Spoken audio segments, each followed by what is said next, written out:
inside the building. Dr. Ali Zentner is here.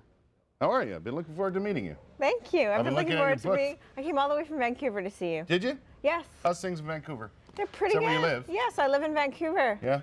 Is it nice out there? It's a nice place to live? It's lovely. I've been out visiting, but never. Never? You'll come. I'm hopefully going back there later this year. Excellent. Hopefully I'll be thinner. Maybe I'll be lighter.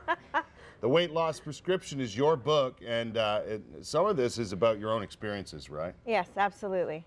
10 years ago, I was 172 pounds lighter, or heavier, rather. You were what? I lost 172 pounds over the last 10 years. Are you kidding me? Yes. That's a lot of weight. It is a lot of weight. It's a backstreet Were you a boy. doctor at the time? Absolutely, and I always tell people, Kurt, that I was my first patient. You know, I now work in obesity medicine, have for the last 11, 12 years, and sort of the book itself is really not just a weight loss prescription per se, but it's the stories of my own personal struggle with obesity and that of my patients, and I introduce you to the patients along the way. I like that too. Yes, so you get to meet well, people. it gives you a real feeling, right? Absolutely. Of you know, because people who read the books like yours and you know are trying to lose weight and stuff, they're real people, just like yourself.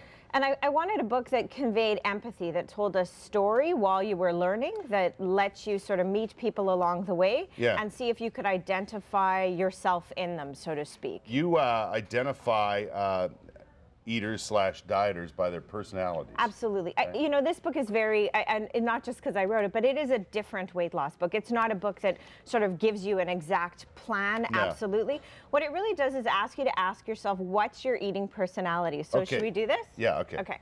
So are you an emotional eater? Do you use food as a crutch to help you? No. Are you a calorie drinker? Are you someone who drinks beer? Hello? A lot of calories, let's say sugar drinks, alcohol, fruit juices. No. Are you a fast food junkie? Yes. Are you someone who eats out quite regularly? Or wait, listen.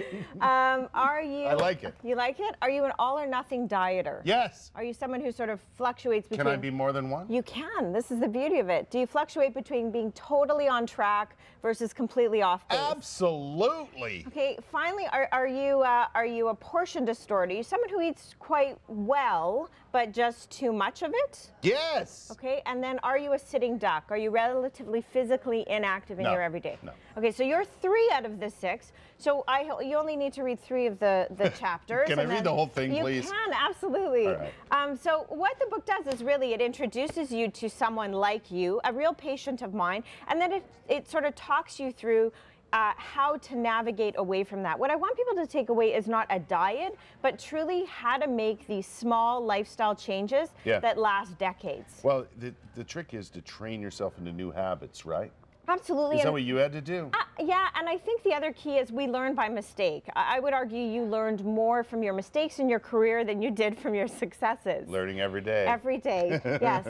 And so I think that there's a whole section in here on how to learn from your mistakes, how to keep a food diary, how to use what you're doing to help navigate towards a healthier path. What do you say to people when they say to you, okay, how did you lose the weight? Because that's the question. It is. Right?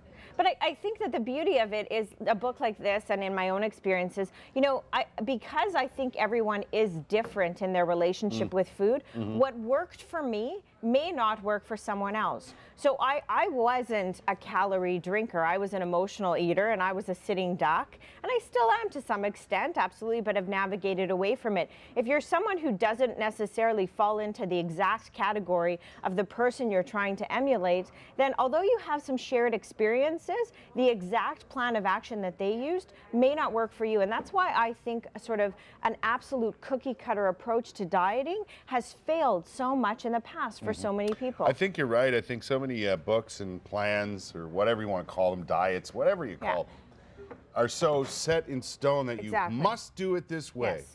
Whether it works for you or not, it doesn't matter. Exactly. And that doesn't work for people. No, it's the concept of shut up and diet, you know, suck it up. I don't want that to be the case here. And I would say there's also scientific evidence in here. This isn't just sort of my own experiences, but it really is sort of what the medical science suggests, what the evidence shows, and really what works. So I must say, you can tell I'm a fan. I must say it's a fun read because it introduces you to people, it involves you to help diagnose yourself, and then it gives you a lot of the medical background.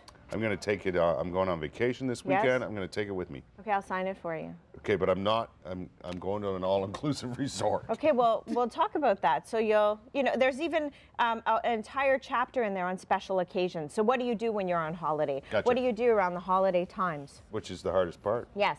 Okay, we're going to get in the kitchen too later. Yes. We're going to make some squares. Absolutely. Dr. Ali Zentner is here.